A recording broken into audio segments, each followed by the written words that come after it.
Hey, I'm Keith Stevens. It's been said that there is no power on earth like your Father's love, so big and so strong as your Father's love. A promise that's sacred, a promise from heaven above. No matter where you go, you can always depend on your Father's love.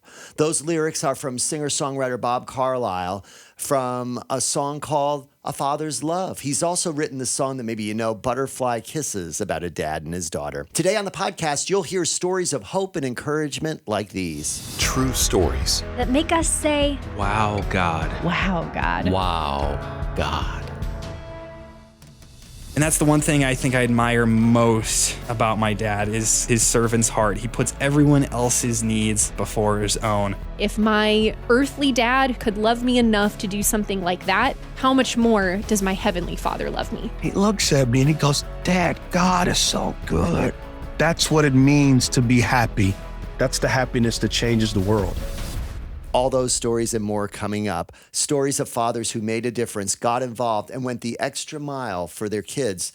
My dad always does for me. When I was young, he taught me to fish. It was my favorite thing to do. We'd go deep sea fishing down in Florida. We'd go freshwater fishing up in Canada. We'd find our old blue boat number 23 along the shores of Canada, and the paint was peeling off the side. We'd jump in and off we go. As I grew up into my teenage years, we'd portage with canoes back into lakes off the main river and catch a boatload of pike, bass, and walleye. My dad knew how to fish. I have a photo of me and my dad and my mom standing on the dock back in 1970.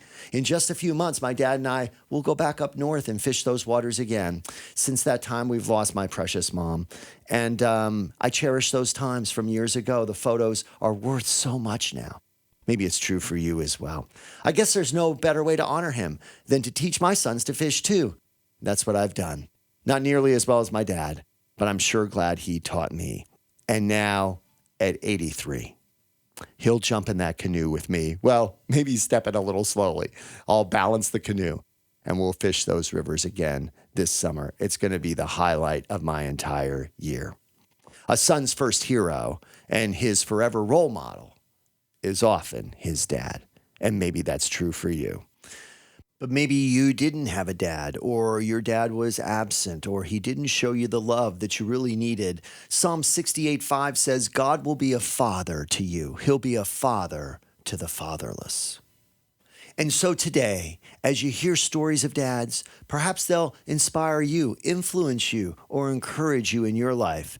Maybe it'll encourage you that one day you'll be a dad and you'll be able to raise your kids in such a way that honors God.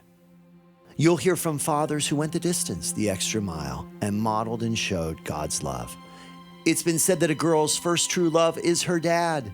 This story next from Jill Mickelson might help you understand why. So this was probably when I was about 8 or 9 years old.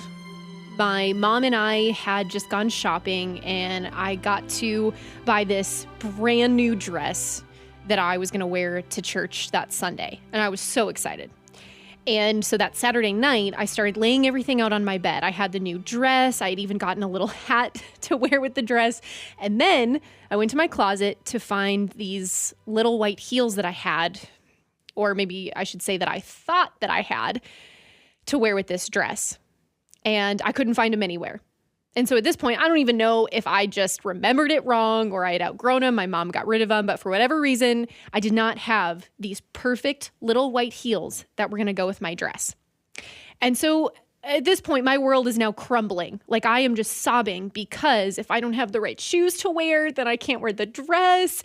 And my mom is trying to console me because she's definitely a little more of the, hey, it'll be fine.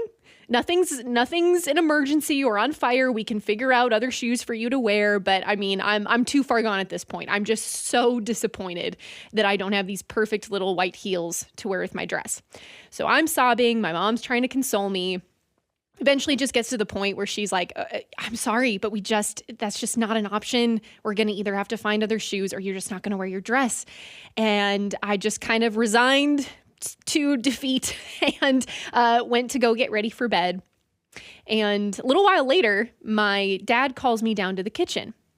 And so I come downstairs and my head's hanging low, and I walk into the kitchen, and there on the kitchen table are like 6 or 7 boxes of little white heels. See, I didn't realize that my dad had overheard the whole conversation, the whole meltdown I was having with my mom. And at that point, he decided to run to Walmart, which was like 20 minutes away. We lived in the country, and so we were not in town. He runs to Walmart and he buys all of the little white heels that he could find, because he didn't know what style I would want, but he also didn't know what size I was. And so he bought a bunch of different pairs of these little white heels, and he brought them home and he put them on the table. And I got to walk into the kitchen and just see this and got to pick out a brand new pair of heels.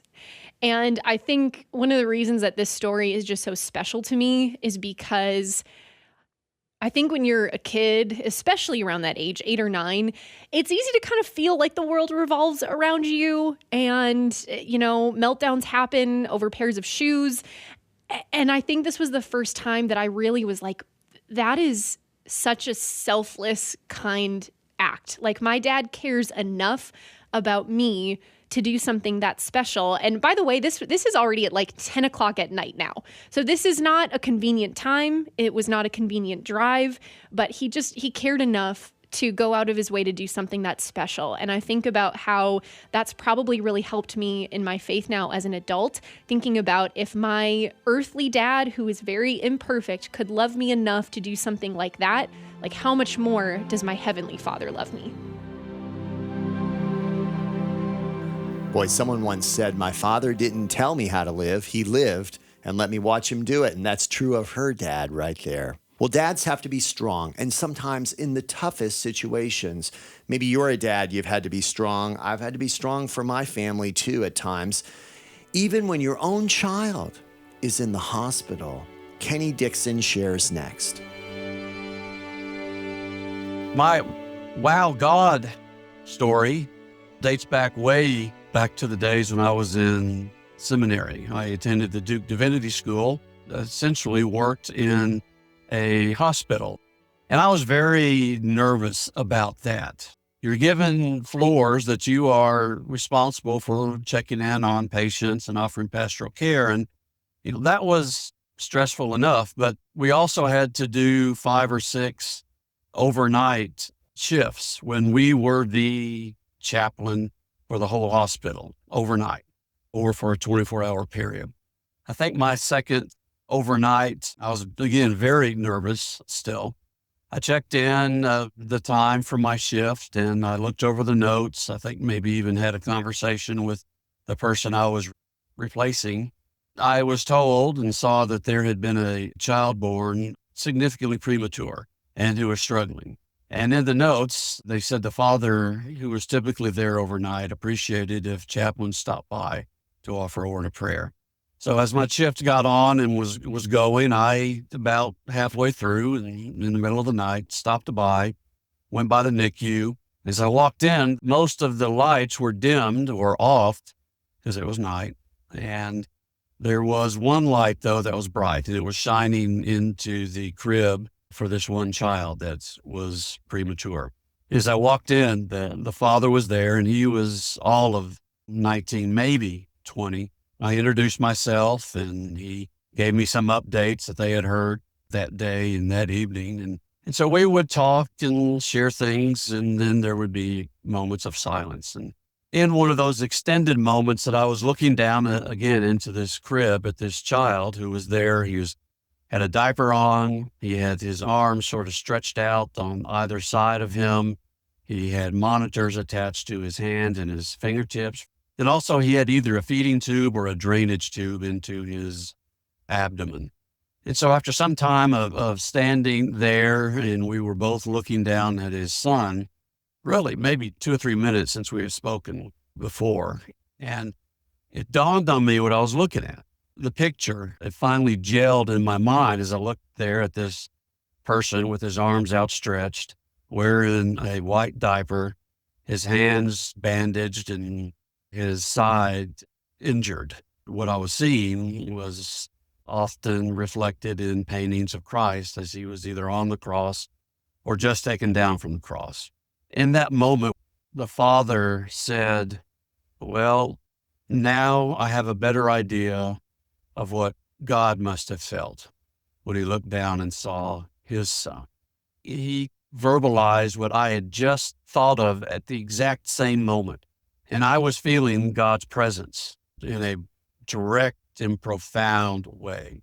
The Spirit of God was there and ministering directly to the father, obviously also ministering to the child, but certainly ministering to me in my anxiety, my feeling that I'm not competent to be here. Why am I here? And at that moment, to feel God's direct presence right then and right there, still is with me some almost 30 years later. It's certainly what that man said, what the father said was more profound than anything my professors ever said in seminary. Certainly anything more profound than I ever wrote or thought of or said in seminary.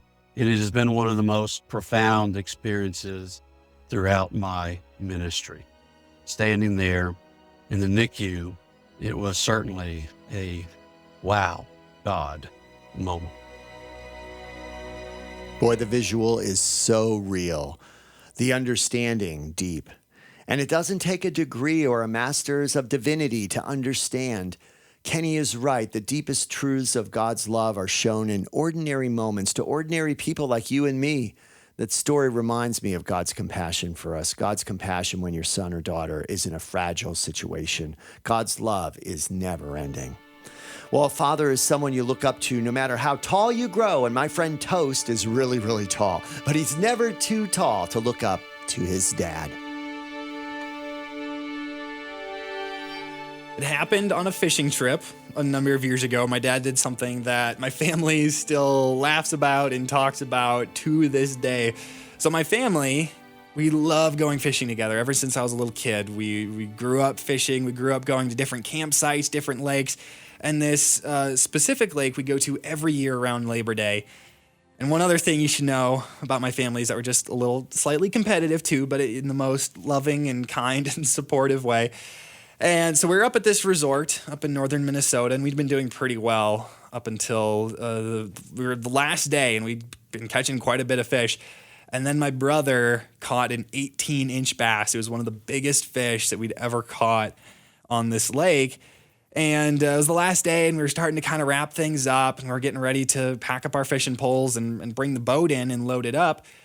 And Dad said, "Okay, let's stay out 30 more minutes, and we'll try this one spot over here that we haven't tried yet, and we'll see what happens." You know, you gotta stretch out the fishing trip for as long as you possibly can. And so we went over and we tried this spot, and I tell you, within the first 2 casts, my dad hooked onto a fish, and immediately we knew it was going to be a big one. The way his pole was bending, and then we knew it was a bass when it started jumping out of the water and splashing. And just from the little glimpse that we saw, it looked like a pretty good sized bass. So eventually, after fighting it for a while, he got it, wrestled it in the boat, and put it up to the ruler that we had on the side of the boat.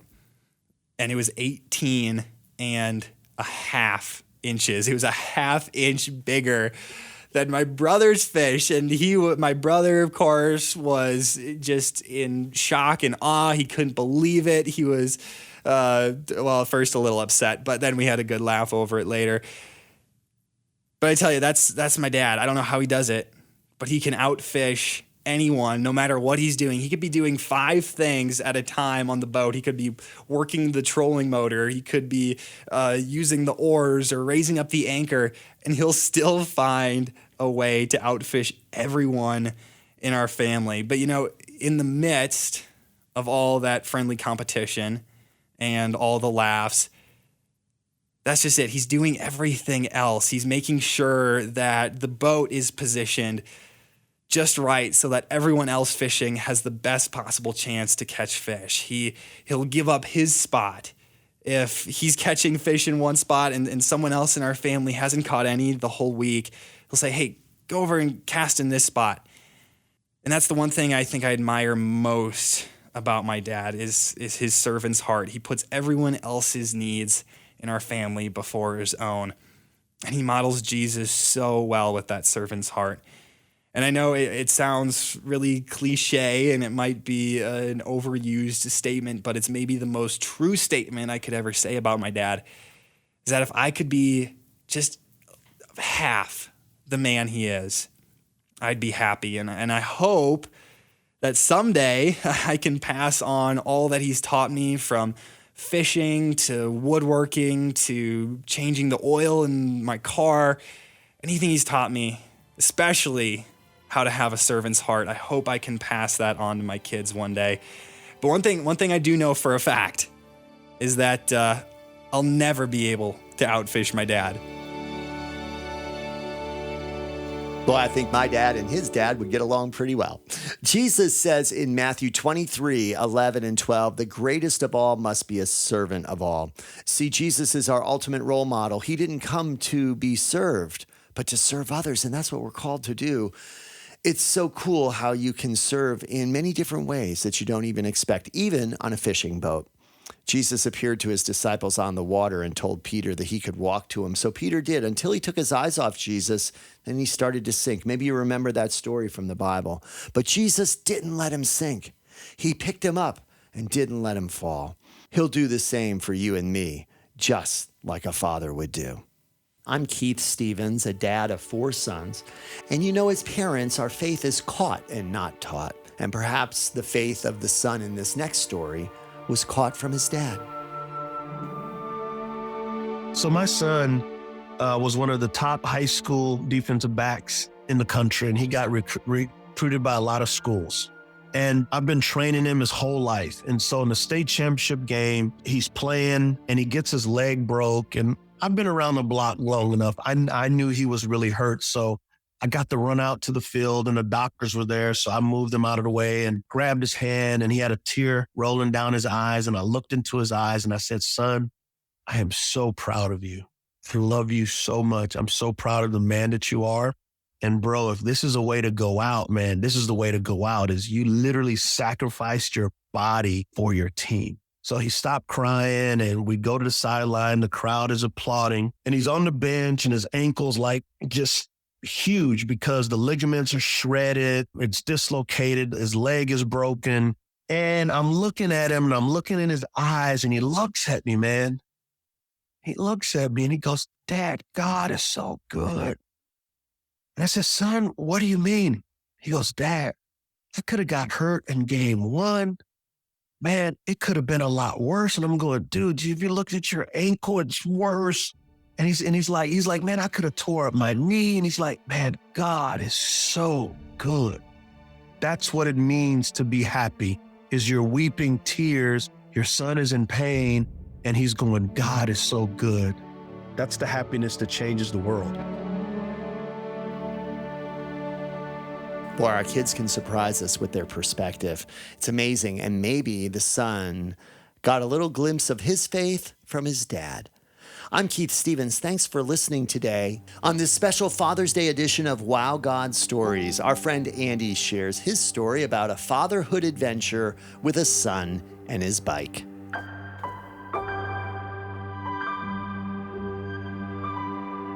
So, I'm Andy. Thank you so much for being here. What's the reason you're returning this? That question froze me in my tracks because there was the answer and then there was the answer behind the answer. See, when you're a parent, the one thing you want your kids to have is friends, right? You want them to have friends. You want them to have a normal childhood. And that was really hard for me because I didn't have a normal childhood and I didn't have a lot of friends. And so I have this young teenage son. He's smart and he's bright and he's athletic and he's funny, all the things I wasn't at that age. And he had a hard time making friends. I'm like, what is the problem? And he kind of just wanted to stay at home and play video games. And so one day he comes to me and says, Dad, can I get a bike so I can go to the park to see my friends? I'm like, let's go. I mean, it was like, let's get in the car, let's do this. And so, I'm still kind of a value guy. So we drive past the nice bike shop and we go to Target. And I pick out a really cool looking bike for Target. And we get home, he goes to the park right away. And then about an hour later, he comes back, he's coming back on the driveway and he's not on the bike. He's walking next to it. And I go, what's wrong, buddy? He goes, Dad, the bike's not working. And I go, that's kind of funny. We just bought this bike. What's wrong with it? He goes, it's not working anymore. And I take a look at the frame and the frame is broken. And I go, what happened? I'm pretty sure we bought a bike that was functional when we left Target. And he opens up and says, Dad, there were some kids at the park. They weren't my friends, but they made fun of my bike and they broke my bike. Sir, what was the reason for your return? I snapped out of it and I realized I was replaying this whole thing in my head and the poor Target customer service person is waiting for an answer. So I was honest with them. Thankfully, Target has a great return policy. As long as you have your receipt and you give them a sob story, they'll probably accept it. But round 2, I made sure my wife got involved in this one. So she brings my son, drives past the Target to the nice bike shop, gets a bright orange bike for him with these big old tires. It's lightweight aluminum. It goes as fast as a rocket. Of course, it was also the cost of 5 Target bikes, but it was worth it for our son. And the only responsibility I had was to get the bike lock. I could handle that. He has a bike lock for this very nice bike. So as soon as he gets this new bike, he loves it. He's riding around the neighborhood every single night, just taking rides. Like, Dad, I'm going. Where are you going? See friends? No, I'm just driving around the neighborhood. And so he's doing this day after day, and this was in the springtime. And then all of a sudden, summer comes. It's summer break. And he asks me a question I was so excited to hear. He goes, Dad, can I go with my friends to the beach for the day? And all of a sudden, all these teenage summer movies are coming to my mind. He's living out this dream. I never did this as a kid. He's going to hang out at the beach with his friends all day and just do nothing. It's going to be the time of his life. He's never going to forget it. And so he goes out the first day in the morning. He doesn't come back until late at night. I'm not even worried. He comes back with a sunburn and a smile. I'm so excited. And then he does it the next day. And he does it the next day. And then day 4, it's the afternoon, and I get a phone call from him. Dad, can you pick me up? My stomach just drops. I get in the van, and I'm just zooming I'm trying to figure out what's going on. I didn't even ask what. I just don't want to have another situation. And there he is standing as I find him. It's a big park. There's like multiple playgrounds, and there's the beach, and there's multiple parking lots. And I find him standing, and he's not next to his bike. And he gets in, and he is so apologetic. He goes, Dad, I'm so sorry. I find out he had been with his friends that day, like every day before. And, they've got a little spot where the picnic area is, and they leave their bikes there, and they go swim, and they come back. And he said, one time I was in the water, and I went back, and my bike was gone, Dad. Someone stole it. So all of a sudden, we go into, like cops mode. I'm like, we're slowly driving down every driveway of the neighborhood and scanning, because this is a bright orange bike. If it's around here, we're going to find it.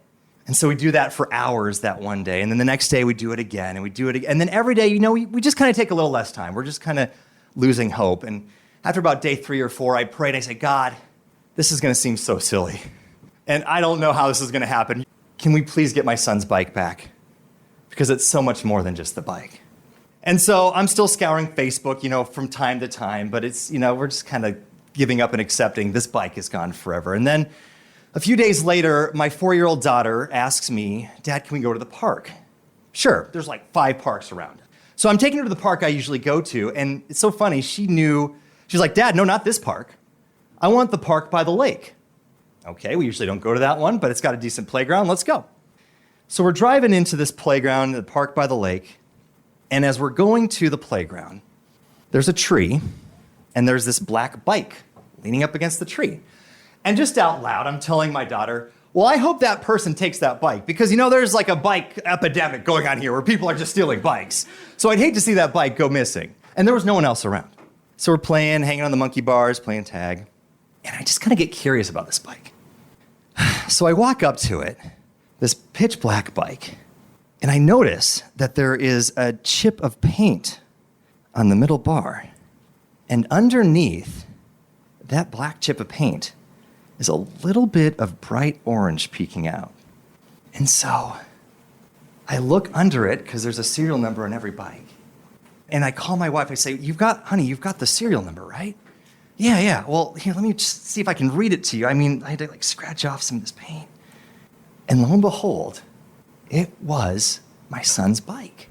Somebody had taken it from that park, that same park that we were at, taken it, spray painted it so clearly they knew that if it was ever spotted again, I'd figure it out. We were on the case. But for the life of me, and I'll never understand this, the bike was returned and put back where it was taken. I don't know how long that bike was there. I'll never know this side of heaven why it happened. But I tell you what, that bike, again, meant way more than a bike. It was more than just a symbol of my son having friends again. It was more of a symbol than me kind of reliving my childhood and having a second chance at it. That bike is now a permanent symbol in our life that God answers prayer. Well, it's such a reminder that God's got your number. He's always got a solution to your problem, no matter what you face, and he answers in ways that you'd never expect. And he hears us when we pray. Well, as we wrap up the podcast today and think about some of the stories that we've heard about dads, there's a promise from Ephesians 6. Honor your father and mother, which is the first commandment with a promise, so that it may go well with you and that you may enjoy long life on the earth. Fathers, do not exasperate your children. Instead, bring them up in the training and instruction of the Lord. And who knows, maybe your life and your relationship with your dad makes you also say, wow, God. And to be clear, when we say, wow, God, we're talking about the one true living God, the God of Abraham, Isaac, and Jacob. He is the one who makes our hearts say, Wow, God. Wow, God. Wow, God. My wow God story. I wanted to share a wow God moment. That's my wow God story. Praise God. And I'm so thankful to God for this wow God moment. So, thank you, God. You've been listening to Wow God Stories, a Wow God production, a ministry of the University of Northwestern St. Paul. Discover more at wowgod.com.